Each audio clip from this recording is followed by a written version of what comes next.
My family laughed when I walked into my sister's wedding alone. She couldn't even find a date, my father shouted before shoving me into the fountain. The guests clapped. I smiled through the dripping water and said, "Remember this moment." 20 minutes later, my secret billionaire husband showed up, and suddenly, every face around me went pale. Can you even imagine your own father, in front of hundreds of people, at your sister's lavish wedding, physically pushing you into a fountain? That was me. Drenched, humiliated, and yet, in that exact moment, water dripping from my face, a calm, almost defiant smile spread across my lips. Because they had no idea. Absolutely no idea who I truly was or the seismic shift that was about to rock their perfectly constructed world.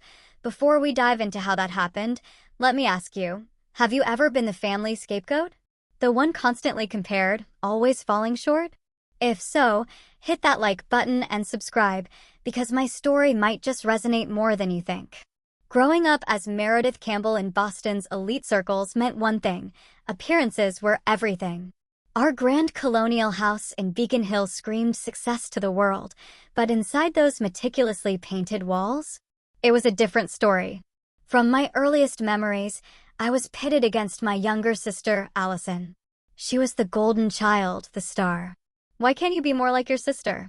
That was the relentless, soul-crushing soundtrack of my childhood, played on repeat by my parents, Robert and Patricia Campbell. My father, a prominent corporate attorney, lived for image. My mother, a former beauty queen turned socialite, never missed a chance to tell me I was inadequate. Straight A's? Allison had straight A's plus all the extracurriculars. Second place in a science fair? Completely overshadowed by Allison's dance recital. It was a deliberate, insidious pattern. I still remember my mother, when I was just 12, snapping, "Meredith, stand up straight. No one will ever take you seriously with that posture." Then, placing her hand proudly on Allison's shoulder, she'd add, "Allison has natural grace. You have to work harder at these things." My 16th birthday dinner. I actually felt a flicker of hope as my father raised his glass. Maybe, just this once, it would be about me. Instead, he announced Allison's acceptance into an elite summer program at Yale. My birthday cake? Completely forgotten in the kitchen. College offered no escape. While I worked my tail off at Boston University, maintaining a 4.0 GPA, even working part-time, my parents rarely showed up for me. But they'd travel 3 states over for every single one of Allison's performances at Juilliard. At my own graduation, my mother's first comment was about my sensible career choice in criminal justice. "At least you're being realistic about your prospects," she said, that tight, fake smile plastered on her face. Meanwhile, Allison's arts degree was hailed as following her passion. These were the 1,000 paper cuts that followed me into adulthood. Every family holiday was an exercise in endurance, every accomplishment minimized, every flaw magnified until it felt like a gaping wound. It was during my second year at the FBI Academy in Quantico that something shifted. I made a conscious decision. I needed emotional distance. I stopped sharing details. I started declining holiday invitations when I could. I built walls around myself, higher than any house we ever lived in. The ironic part? My career was absolutely soaring. I'd found my calling in counterintelligence, rocketing through the ranks with a blend of sharp analytical skills and sheer, unflinching determination. By 29, I was leading specialized operations that my family knew absolutely nothing about. It was during one particularly complex international case that I met Nathan Reed. Not in the field, as you might expect, but at a cybersecurity conference where I was representing the bureau. Nathan wasn't just any tech entrepreneur. He'd built Reed Technologies from his college dorm room into a multi-billion-dollar global security powerhouse. His systems protected governments and corporations worldwide from the nastiest emerging threats. Our connection? Immediate. Unexpected. Here was someone who saw me, truly saw me, without the distorting, toxic lens of my family history. Our courtship was a whirlwind, weaving between my classified operations and his global business empire. "I've never met anyone like you, Meredith," he told me on our third date, walking along the Potomac at midnight. "You're extraordinary." I hope you know that. Those words, simple and sincere, meant more to me than decades of my family's conditional approval. We married 18 months later, in a quiet ceremony with just 2 witnesses, my closest colleague, Marcus, and Nathan's sister, Eliza.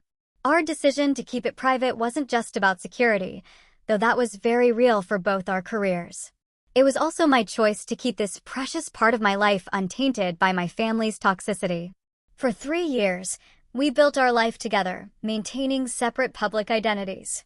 Nathan traveled constantly for business, and my position at the FBI grew until I was appointed the youngest ever Deputy Director of Counterintelligence Operations. Which brings me to my sister's wedding. The invitation arrived 6 months prior, embossed in gold, dripping with presumption. Allison was marrying Bradford Wellington IV, heir to a banking fortune. It promised to be exactly the kind of excessive spectacle my parents lived for. Nathan was scheduled to be in Tokyo, closing a massive security contract with the Japanese government. I can reschedule, he offered, seeing the hesitation in my eyes. No, I insisted. This is too important for Reed Tech. I'll be fine for one afternoon. He promised, I'll try to make it back for the reception, even if it's just for the end. So, there I was, driving alone to the Fairmont Copley Plaza Hotel, my stomach nodding with every mile. I hadn't seen most of my family in nearly 2 years. My sleek black Audi, one of the few luxuries I allowed myself, pulled up to the valet. I checked my reflection. Sophisticated emerald green dress, understated diamond studs, a gift from Nathan, hair in a classic updo. I looked successful, confident, untouchable. If only I'd felt that way inside. The Fairmont's grand ballroom was a floral wonderland, all white orchids and roses cascading from crystal chandeliers. Total parental fantasy. I handed my invitation to the usher. He frowned slightly, scanning his list. Miss Campbell, we have you seated at table 19. Not the family table, of course. I just nodded politely. I already knew.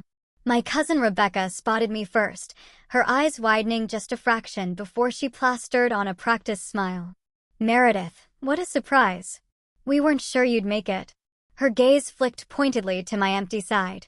And you came alone. I did, I replied simply, offering no explanation. How brave, she cooed with manufactured sympathy. After what happened with that professor you were dating. What was his name? Mom said it was just devastating when he left you for his teaching assistant. A complete fabrication. I'd never dated a professor. But this? This was the Campbell family specialty, crafting narratives that painted me as the perpetual failure. Your memory must be confusing me with someone else, I said calmly. More relatives approached, each interaction a carbon copy. Aunt Vivian commented. On my practical haircut, so sensible for a woman in my position. Uncle Harold asked loudly if I was still pushing papers for the government, and if I'd considered a career change since those jobs never pay enough to attract a decent husband. Then my cousin Tiffany, Allison's maid of honor, swooped in with air kisses that deliberately missed my cheeks. Meredith, God, it's been ages. Love the dress. Is it from that discount retailer? You always were so good at finding deals. She didn't wait for an answer. Allison was just saying she wasn't sure you'd come. You know, since you missed the bridal shower and the bachelorette weekend and the rehearsal dinner. Each event had conflicted with critical, classified operations I couldn't possibly disclose. I'd sent generous gifts and heartfelt notes to each. Work commitments, I said simply. Right, your mysterious government job. She made air quotes. Bradford's cousin works for the State Department. He says those administrative roles can be so demanding. I just smiled. Let them believe I was a clerical worker. The truth would have shocked them into silence, but that revelation wasn't mine to share yet. My mother appeared, resplendent in a pale blue designer gown that probably cost more than a month of my very substantial salary. Meredith, you made it. Her tone suggested I'd completed an arduous pilgrimage, not a short drive. Your sister was concerned you wouldn't come. I wouldn't miss Allison's wedding, I said. Her eyes performed a rapid-fire inventory of my appearance, searching for flaws. Finding none obvious enough, she settled for, that color washes you out. You should have consulted me before purchasing something so bold. Before I could respond, A commotion at the entrance signaled the bridal party's arrival. Allison made her grand entrance to the reception, now officially Mrs. Wellington, on the arm of her banker husband. She was undeniably stunning in a custom Vera Wang gown with a cathedral train that required 2 attendants to manage. My father beamed with pride, looking at Allison as if she were the sun and moon combined. I couldn't remember him ever looking at me that way. The maitre d' directed me back to table 19, so far from the main family table I nearly needed binoculars. I was seated with distant cousins, my mother's former college roommate, and several elderly relatives who couldn't quite place me. "Are you one of the Wellington girls?" asked a hard-of-hearing great-aunt, squinting through thick glasses. "No, I'm Robert and Patricia's daughter," I explained. "Allison's sister." "Oh." Her face registered surprise. "I didn't know there was another daughter." That stung more than it should have, even after all these years. Dinner dragged on, elaborate courses and flowing champagne. From my distant vantage point, I watched my family holding court at the center table, laughing and celebrating, not a single glance in my direction. The traditional family photos? They'd been taken earlier, without me. I'd arrived precisely on time, only to be told the schedule had been moved up. During the maid of honor speech, Tiffany spoke movingly about growing up with Allison, who was like the sister I never had, pointedly ignoring my entire existence. The best man joked about Bradford finally joining the Campbell family dynasty, trading up by marrying the Campbell golden child. I maintained my composure through it all, sipping water instead of wine to stay clear-headed. I needed my wits about me. Nathan had texted an hour ago, landing soon. Traffic from airport heavy. ETA 45 minutes. When the dancing began, I tried to join a circle of cousins, only for them to subtly close ranks, leaving me on the outside. I retreated to a quiet corner, checking my watch. Nathan would be here soon. Just a little longer. My mother approached, champagne flute in hand. "You could at least try to look like you're enjoying yourself," she hissed. "Your perpetual sulking is becoming a topic of conversation." "I'm not sulking, Mother," I replied. "I'm simply observing." "Well, observe with a smile. The Wellingtons are important people. And your sister has made an exceptional match. Don't embarrass us." As if I were the embarrassment in this scenario. "The least you could have done was bring a date," she continued. "Everyone is asking why you're here alone." Again. I didn't bother explaining that my husband was worth more than the entire Wellington family fortune combined. That revelation would come soon enough. The reception was in full swing when my father tapped his crystal glass for attention. The crowd quieted as he took center stage beside an elaborate ice sculpture of intertwined swans. Today, he began, his voice carrying the practiced projection of a seasoned attorney, "is the proudest day of my life. My beautiful Allison has made a match that exceeds even a father's highest hopes." A smattering of appreciative laughter followed. "Bradford," he continued, turning to my new brother-in-law, "you're gaining not just a wife, but entrance into a family built on excellence and achievement." He raised his glass higher.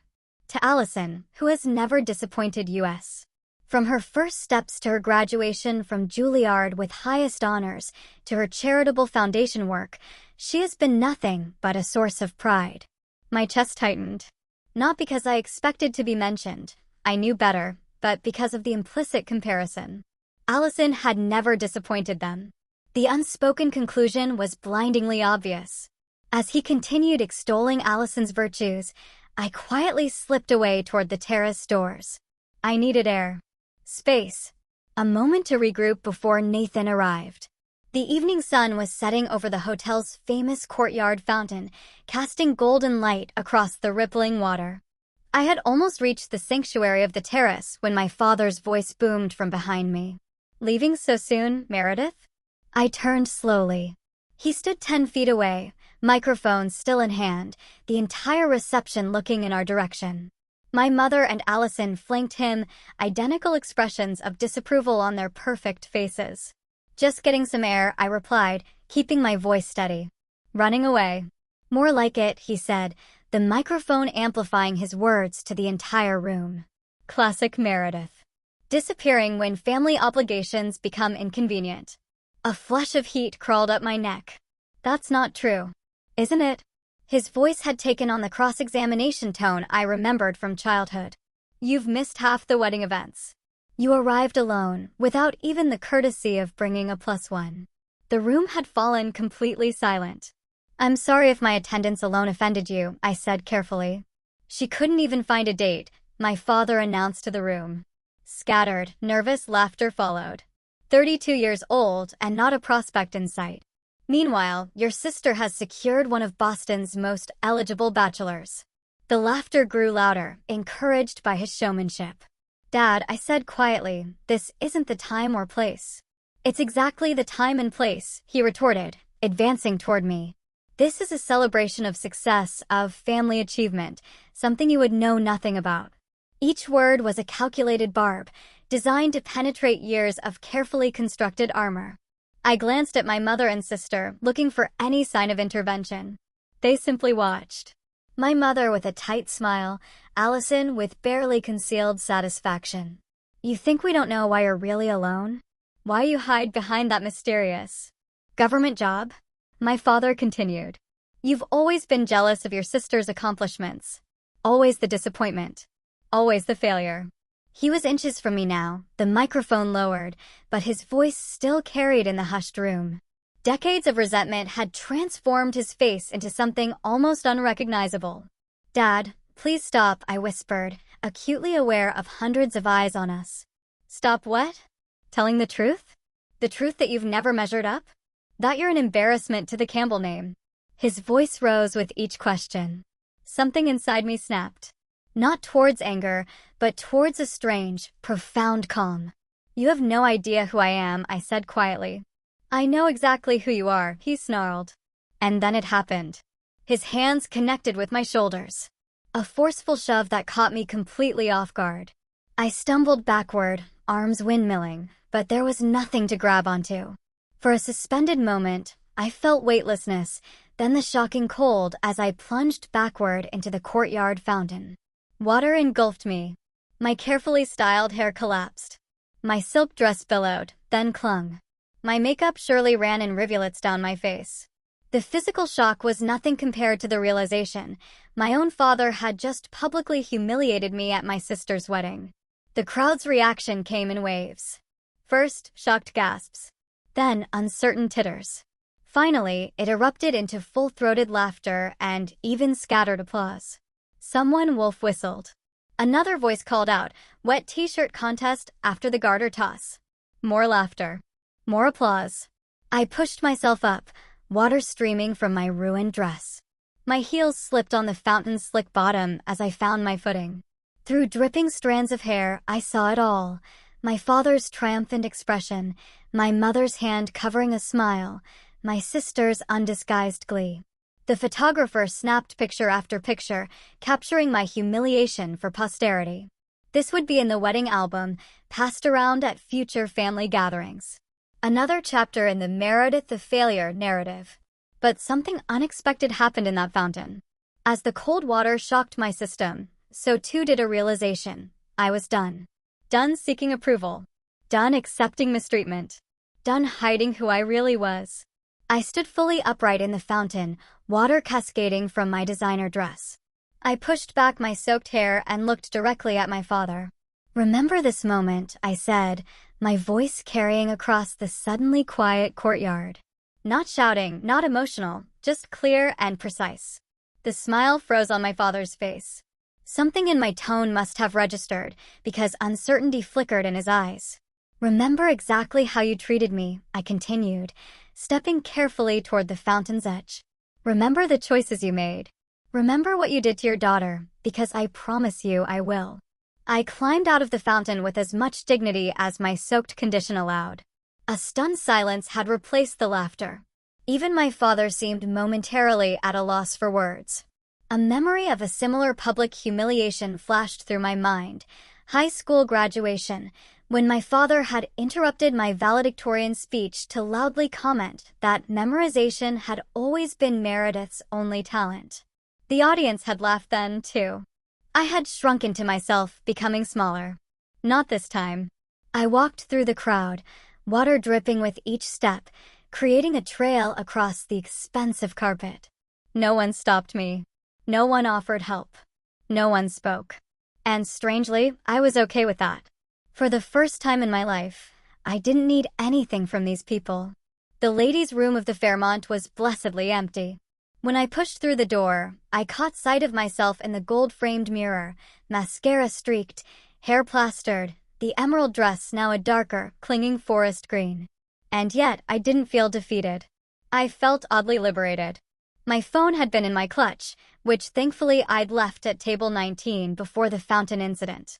I retrieved it from a concerned-looking distant cousin who'd guarded it for me, then returned to the bathroom to text Nathan. "How close are you?" His response came immediately. 20 minutes out. Traffic clearing. "Everything okay?"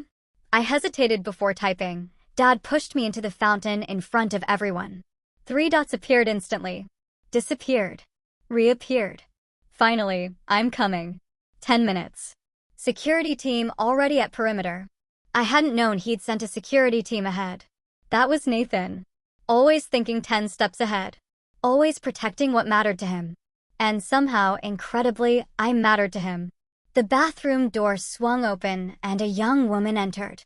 One of Bradford's cousins, I thought. She stopped short when she saw me. "Oh, are you okay?" "I'm fine," I replied, straightening my spine. "Just a little wet." She hovered uncertainly. "Everyone's talking about what happened. It was really awful of your dad." Her unexpected kindness nearly broke my composure. "Thank you for saying that. I have a spare dress in my car," she offered. "It might be a little big, but that's incredibly kind, but I have a change of clothes in my car." Professional habit. Always have backup options. "Could you walk with me to the valet? I'd rather not wade through the crowd alone." "Of course," she said. "I'm Emma, by the way, Bradford's step-cousin from his mom's second marriage. Basically, the Wellington family outlier." "Meredith," I replied, offering my dripping hand. "Campbell family scapegoat.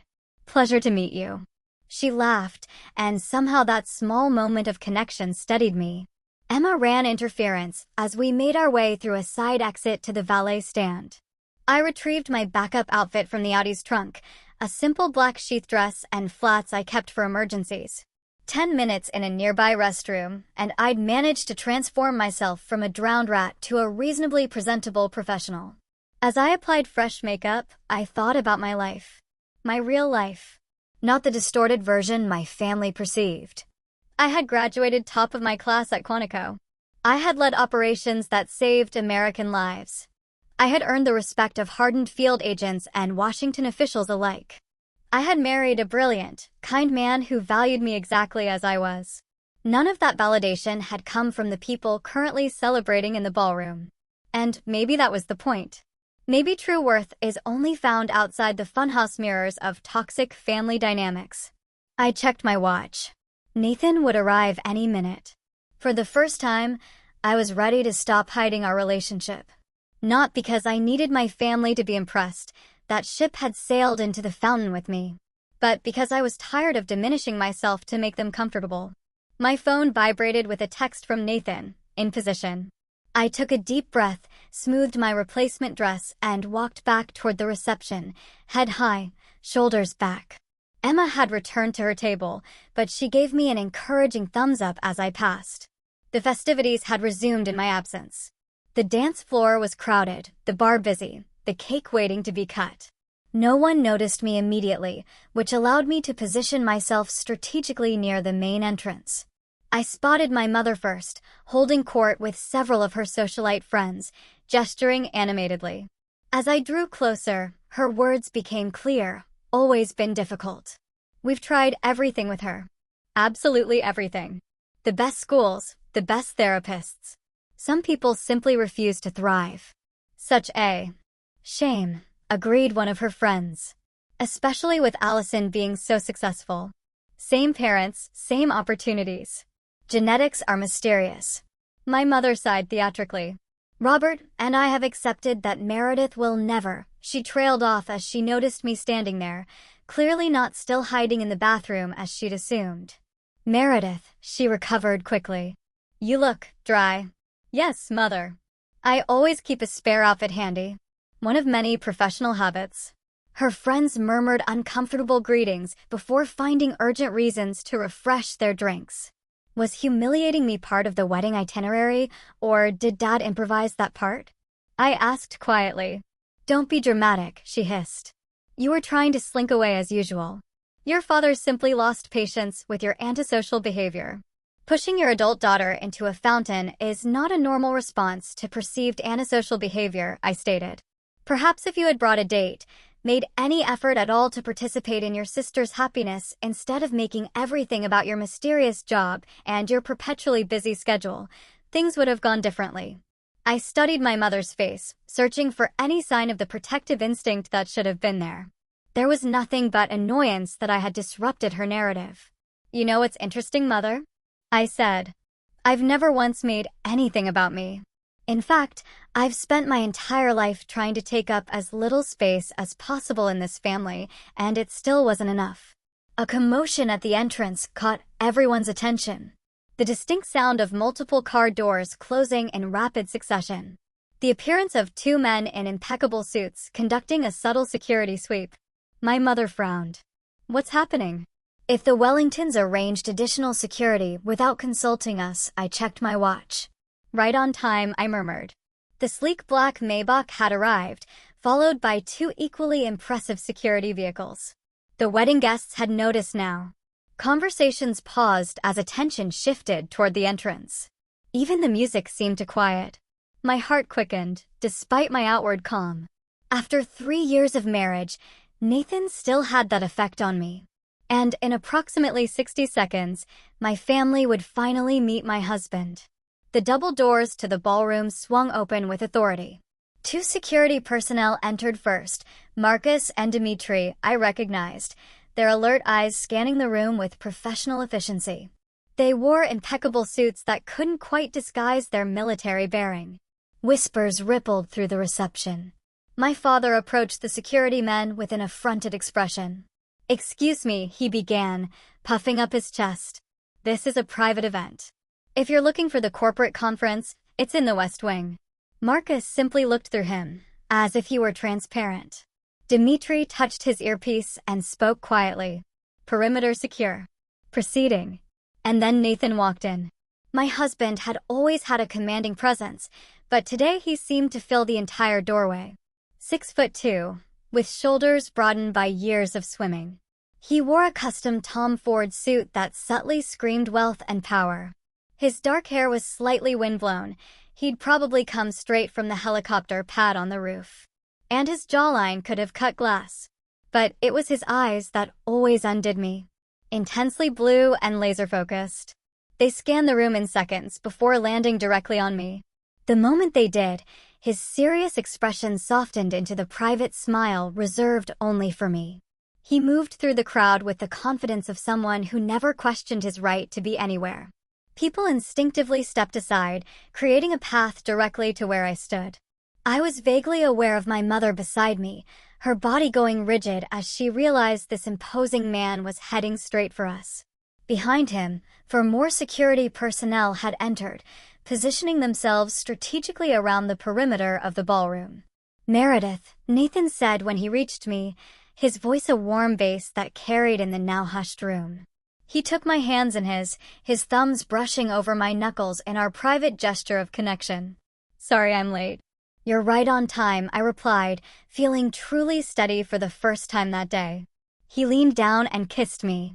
Not a showy display, but a genuine greeting between partners. His hand moved protectively to the small of my back as he turned to face my mother. Mrs. Campbell, he said, with a perfect politeness that somehow still conveyed zero warmth. I'm Nathan Reed, Meredith's husband. My mother's face went through a spectacular series of expressions: confusion, disbelief, calculation, and finally, a strained attempt at delight. Husband, she repeated, her voice unnaturally high.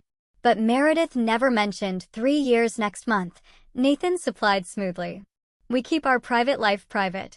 For security reasons. My father had pushed his way through the onlookers and arrived at my mother's side, his face flushed with either anger or embarrassment, possibly both.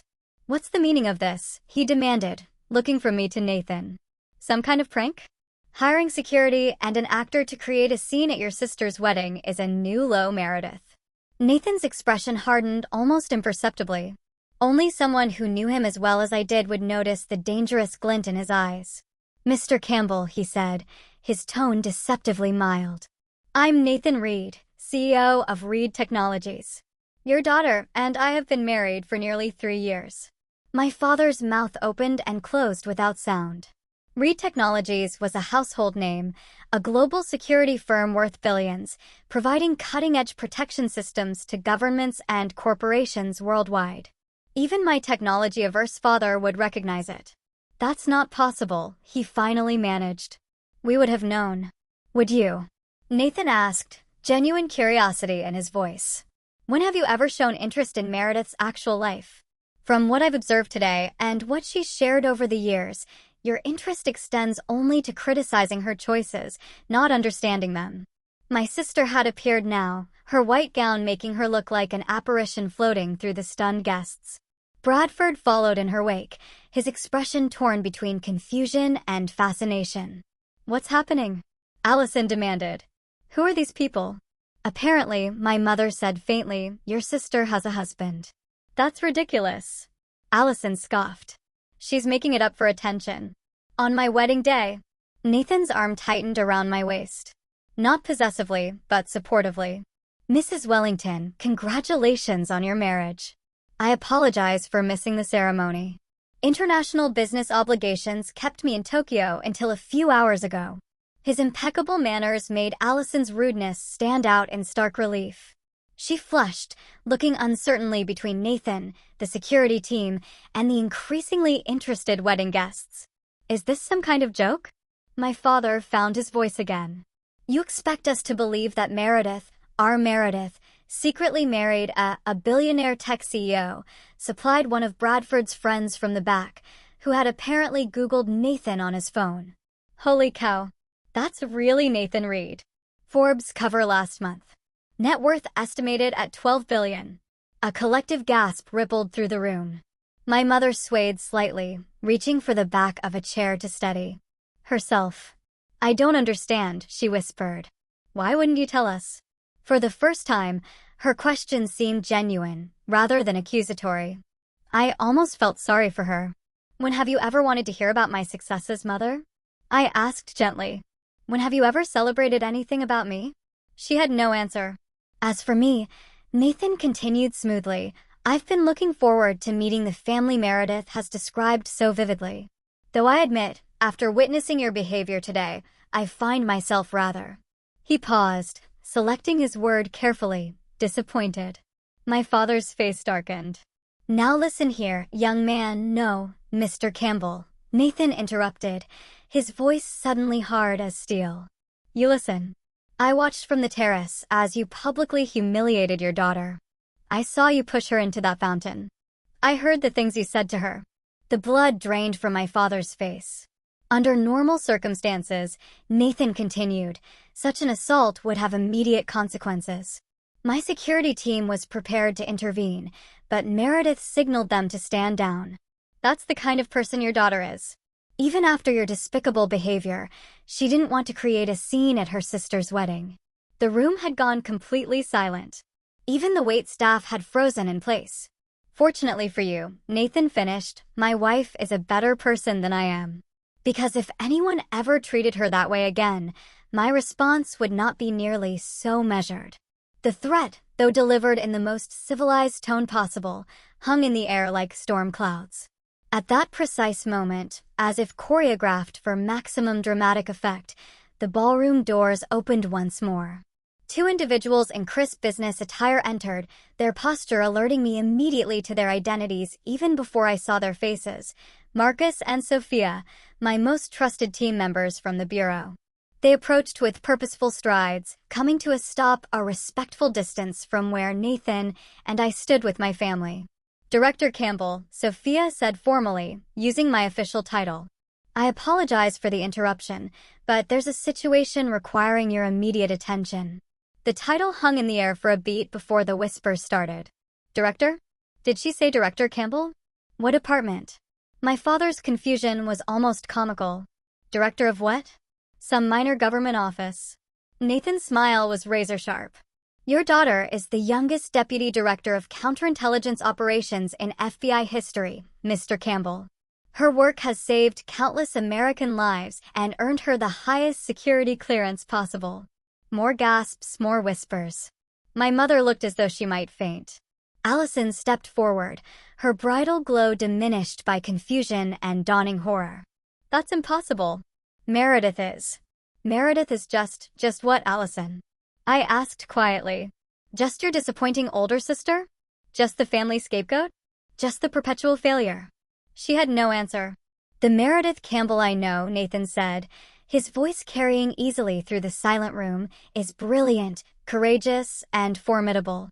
She has the respect of hardened field agents and government officials alike. She makes decisions daily that affect national security. He turned to look directly at my father. And for some inexplicable reason, she still cared enough about your approval to attend this wedding, despite knowing exactly how you would treat her. My father seemed to have aged 10 years in the last 5 minutes. The confident, bullying attorney had vanished, replaced by a confused old man trying to reconcile his lifelong narrative with this new reality. Why didn't you tell us? He asked, his voice smaller than I'd ever heard it. Would you have believed me? I replied simply. Or would you have found a way to diminish this too? His silence was answer enough. Marcus approached, holding a secure tablet. Director, I hate to press, but we need your authorization on this operation. I took the tablet, scanned the information, and made a quick decision. Proceed with option 2, but increase surveillance on the secondary target. I'll call in for the full briefing in 20 minutes. Yes, ma'am, Marcus replied, accepting the tablet back.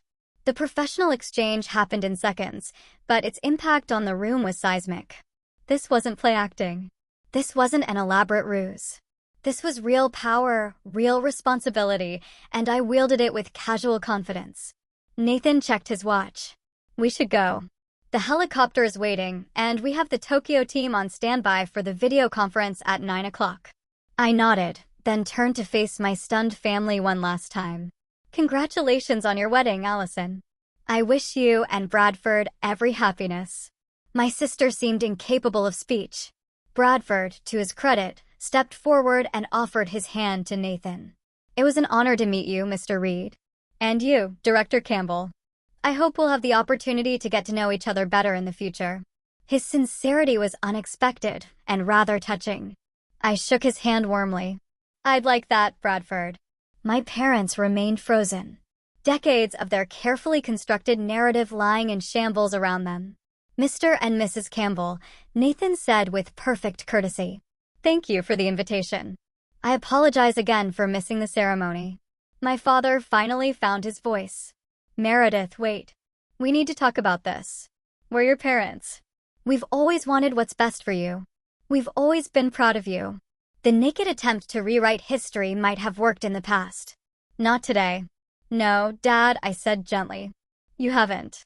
But that's okay. I don't need you to be proud of me anymore. And with that, Nathan and I turned and walked out of the ballroom, my security team falling into formation around us, behind us. The whispers had erupted into full-voiced exclamations. The Campbell family would never be the same. And neither would I. The sleek black helicopter waited on the Fairmont's rooftop helipad, its blades already beginning their lazy rotation. As we approached, flanked by security, I felt a curious lightness.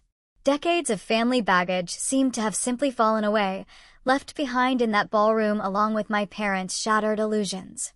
Are you okay? Nathan asked, his mouth close to my ear to be heard over the increasing rotor noise. Surprisingly, yes, I replied. Better than okay. Before we could board, Sophia approached with a concerned expression. Director, there's been a development. The ambassador is requesting your presence at the embassy immediately. The surveillance package picked up anomalous signals. I exchanged a look with Nathan. This wasn't part of the evening script. Real? Or performance art? I asked quietly. Unfortunately, real, she responded. Marcus is already coordinating with the field team. Time sensitive. I nodded, switching fully into professional mode. Reroute the helicopter to the embassy. Alert the duty analyst team. I want a full brief upon arrival. Already done, Sophia confirmed. Nathan touched my arm. Go. I'll meet you there. This seamless adjustment to crisis was the rhythm of our marriage. Two high-powered careers occasionally colliding with personal plans. The difference was we supported rather than resented each other's responsibilities. As we turned back toward the roof access door, planning to descend and exit through the hotel's private security entrance, we found our path blocked. My mother stood there, slightly breathless from having apparently rushed up several flights of stairs. Her perfect coiffure had wilted slightly, and her immaculate makeup couldn't hide her pallor. Meredith, she said, her voice unusually uncertain. You can't just leave like this. We need to talk. I glanced at Sophia, who nodded discreetly and stepped back to give us a moment of privacy. I have a work emergency, Mother. National security doesn't wait for family reconciliations. National security, she repeated, as if tasting the words for the first time. You really are what they said. A director at the FBI. Deputy Director of Counterintelligence Operations, I confirmed. For the past 18 months. Before that, I was assistant director for 3 years. She seemed to be struggling to integrate this information with her long-held image of me. But why the secrecy? Why not tell us? We would have been proud. Would you? I finished for her.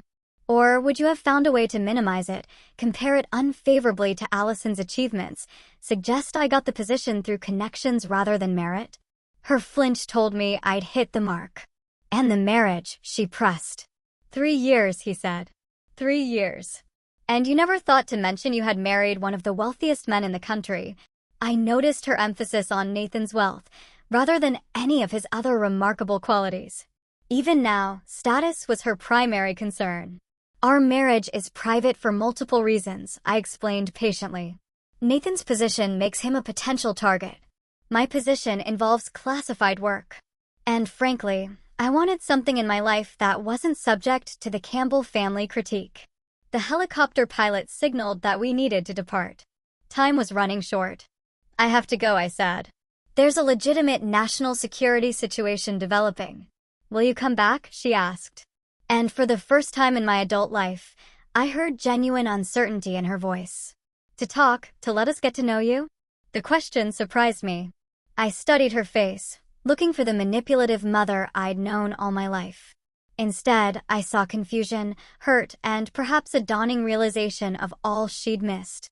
I don't know, I answered honestly. That depends on whether you're interested in knowing the real me, or just the successful version that now meets with your approval. She had no immediate response to that. Think about it, I suggested. Really think about whether you want a relationship based on who I actually am, rather than who you always wished I would be. I turned to go, but her voice stopped me once more. Your father would never admit it, she said quietly, but he was wrong today. What he did was unforgivable. It wasn't quite an apology, but it was more acknowledgement than I'd ever received from her. Thank you for saying that, I replied. I need to go. As Nathan and I boarded the helicopter, I glanced back to see my mother still standing there, a diminished figure against the vastness of the Boston skyline. For the first time, I saw her not as the intimidating matriarch of my childhood, but as a woman who had constructed her entire identity around appearances and social standing, and who was now facing the collapse of her carefully maintained illusions. I felt an unexpected pang of something like compassion. The embassy situation turned out to be legitimate, but manageable. Encrypted communications suggesting a potential security breach that my team efficiently contained within 2 hours. By 11 p.m., Nathan and I were finally alone in our penthouse overlooking the Charles River. Some wedding, he remarked, loosening his tie as we stood on the terrace. The city lights reflected off the water, creating a tapestry of glimmering patterns. Not quite how I planned to introduce you to the family, I admitted, slipping off my shoes. I thought it went rather well, actually, he said with a slight smile. The look on your father's face when Marcus called you director was worth the price of admission. I laughed to spite myself. That was rather satisfying. Your mother followed you to the roof, he noted. That seems significant. I'm not sure what it means yet, I said. Honestly, 32 years of patterns don't change in an afternoon. No, he agreed. But revelations can sometimes create openings for change. He pulled me gently into his arms. Whatever you decide about your family, I'm with you. If you want to explore reconciliation, I'll support that. If you want to maintain distance, I'll support that too. This was what real love felt like. Not the conditional approval I'd sought from my family for decades, but unconditional support, regardless of my choices. Did you see Bradford's face when he realized who you were? I asked, changing the subject. I think he was mentally calculating how to get you to invest in his hedge fund. Nathan laughed. He seemed like the only decent one in the bunch. Recognized your title immediately and showed appropriate respect. I noticed that too, I admitted. Maybe Allison made a better choice than I gave her credit for. My phone buzzed with an incoming text. I expected it to be work-related, but instead saw my cousin Emma's name. OMG, the family is in complete meltdown after you left. Your dad keeps saying there must be a mistake. Your mom is weirdly quiet. Allison has locked herself in the bridal suite. Also, I googled your husband and holy crap. Also, I'm sorry they treated you like garbage all these years. Drink sometime. Signed, your new favorite cousin. I showed the message to Nathan, who raised an eyebrow. New favorite cousin? She was kind to me after the fountain incident, I explained. Before you arrived, offered me a spare dress. Helped me avoid the crowd. Small kindness, but it stood out. Sometimes allies come from unexpected places, he observed. Over the next hour, my phone lit up with messages from family members who had never bothered to call me before. Distant aunts suddenly remembered my birthday.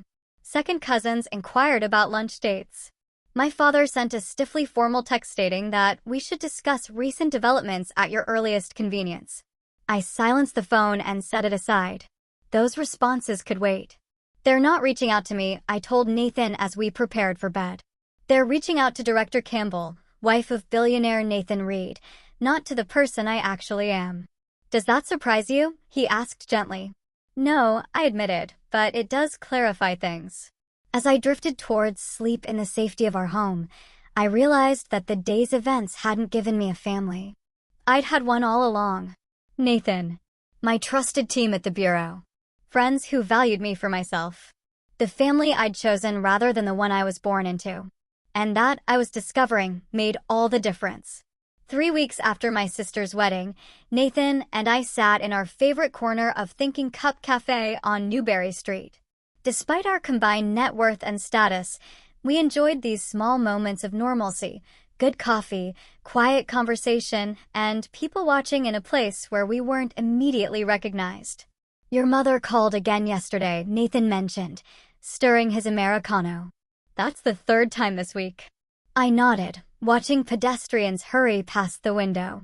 The Boston Fall had painted the trees along Commonwealth Avenue in brilliant reds and golds. She left another voicemail. Invited us to Sunday dinner. Are you considering it? His tone was neutral, offering neither encouragement nor discouragement. I'm not sure, I admitted. Part of me thinks. It's just damage control. The Campbell family image had indeed taken quite a hit when word got around about what happened at the wedding. My father's law firm partners had expressed concern about his judgment. My mother had been quietly removed from the chairperson position of her beloved charity board. Apparently, publicly humiliating your FBI director daughter and alienating your billionaire son-in-law was bad for business and social standing. And the other part? Nathan prompted. I sighed, tracing the rim of my mug.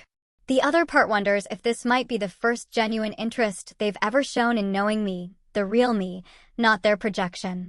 The weeks following the wedding had brought an avalanche of family communication, emails, texts, calls, even handwritten letters. My father's alternated between defensive justifications and awkward attempts at reconciliation.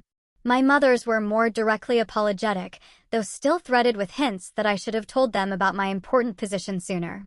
Allison had sent a single text from her honeymoon, "We need to talk when I'm back." Nothing more. The most surprising development had been my growing friendship with Emma, Bradford's step-cousin. True to her word, we'd met for drinks, where she'd confessed to always feeling like an outsider in the Wellington family, a sentiment I understood all too well. Her genuine interest in my work, what I could share of it, and her complete lack of agenda was refreshing. "I've been thinking about something Dr. Chen said in therapy last week," I told Nathan, referring to the counselor I'd started seeing to process my family dynamics. "About how setting boundaries isn't about punishing others, but protecting yourself." Nathan nodded. "I like that distinction. I think I can have some form of relationship with my family," I continued, working through my thoughts aloud. "But it needs to be on new terms. No more diminishing, no more comparisons, no more accepting disrespect to keep the peace." "That sounds healthy," Nathan agreed. "And if they can't meet those terms," I said simply, "then I continue building my life with the people who can. You, my friends, my colleagues, the family I've chosen." My phone buzzed with an incoming call. Marcus, my second-in-command at the bureau. I answered immediately. "We've got movement on the Richardson case," he said without preamble. "Surveillance picked up a meeting at the specified location. Team is in position." "I'll be there in 20, I replied, already gathering my things. Nathan was doing the same, accustomed to our interruptions. "Need a ride?" he asked as we stepped onto the busy sidewalk. "My meeting at MIT isn't for another hour." "Thanks, but I've got the bureau car today." I nodded toward the black SUV parked discreetly down the block, where my security detail waited. He kissed me goodbye, and we headed in opposite directions, him toward his innovative tech empire, me toward the delicate work of protecting national security, each supporting the other's mission without resentment or competition. That evening, after a successful operation that resulted in the capture of a significant counterintelligence target, I made a decision. I called my mother. "Sunday dinner," I said when she answered. "Nathan and I will come. But we need to establish some ground rules first." Her immediate agreement was telling. The old Patricia Campbell would have bristled at conditions. This new version, humbled by revelations and consequences, was at least willing to listen. The dinner itself was predictably awkward. My father vacillated between defensive posturing and clumsy attempts at showing interest in my career. My mother tried too hard, nervously over-explaining the provenance of every dish, as if hosting foreign dignitaries. Allison and Bradford arrived late, their dynamic interesting to observe. He seemed genuinely pleased to see Nathan and me, while she maintained a careful distance, still processing her displacement from the family spotlight. But there were moments. Brief, tentative moments of something like genuine connection. My father asked thoughtful questions about a recent cybersecurity initiative Nathan's company had implemented for government agencies. My mother produced a box of my childhood achievements she'd apparently kept all these years: debate trophies, academic awards, science competition medals, evidence that perhaps she'd noticed more than she'd acknowledged. Most surprising was Allison's request to speak privately after dinner. In the garden where we'd played as children, my sister struggled visibly with words that didn't come easily to her. "I didn't know," she said finally. "About your job, your husband, your life. You never asked," I pointed out, not unkindly. "I know." She twisted her wedding ring nervously. I think I liked being the favorite. It was easier not to question it." Her honesty was unexpected. "Bradford says I need to examine why I felt threatened by your success," she continued. "Even before I knew about all this." She gestured vaguely, encompassing my career, marriage, and status. "He thinks we could both benefit from family therapy." I studied my sister, really looked at her, perhaps for the first time in years. Behind the perfect exterior, I glimpsed uncertainty, insecurity even. The golden child role came with its own burdens, its own impossible expectations. "I'd consider that," I said carefully. "Not immediately, but eventually." It wasn't forgiveness exactly, but it was an opening. A small crack in the fortress walls I'd built around my heart where family was concerned. The months that followed brought slow, imperfect progress. Weekly family dinners gradually became less strained. My parents learned to respect the boundaries I established. My father attended anger management therapy, reluctantly at first, then with growing self-awareness. My mother and I began tentative mother-daughter outings that sometimes ended in tension, sometimes in genuine laughter. Healing wasn't linear. There were setbacks, moments when old patterns reasserted themselves, when my father's temper flared or my mother's criticism resurfaced. But there was also accountability that had never existed before. A willingness to acknowledge harm and attempt repair. The most profound change, however, wasn't in my family, but in myself. I no longer measured my worth by their approval. I no longer diminished my achievements to make others comfortable. I no longer accepted disrespect as the price of belonging.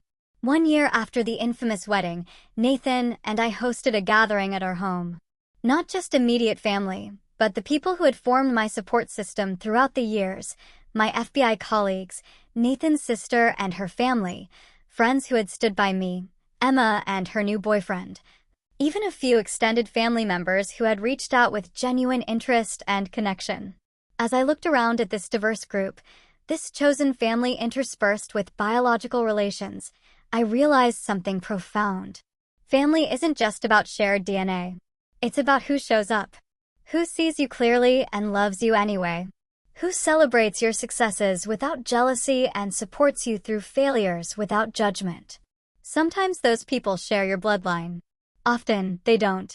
The magic happens when you stop forcing connections where they don't naturally exist, and instead nurture the ones that bring mutual joy and growth. Standing in our kitchen, preparing to bring out dessert, I felt Nathan's arms encircle me from behind. "Happy?" he asked simply. I leaned into his embrace, watching through the doorway as my father engaged in animated conversation with Marcus about fishing techniques, while my mother showed Emma photos on her phone. And Allison's musical laugh rang out at something Bradford had said. Not perfect, still complicated, but real in a way it had never been before. Yes, I answered truthfully. I am. If you're watching this and have struggled with toxic family dynamics, I want you to know this. Your worth isn't determined by those who failed to see it. Building boundaries isn't selfish. It's absolutely necessary for healing. And sometimes, the most loving thing you can do for yourself is to create distance until genuine change occurs. Have you experienced family relationships healing after setting firm boundaries? Or have you found peace by creating your chosen family instead? Share your stories in the comments below. Your experience might be exactly what another viewer needs to hear today. Don't forget to like and subscribe if this resonated with you. And thank you for being part of this supportive community where we can share our journeys of healing and growth together.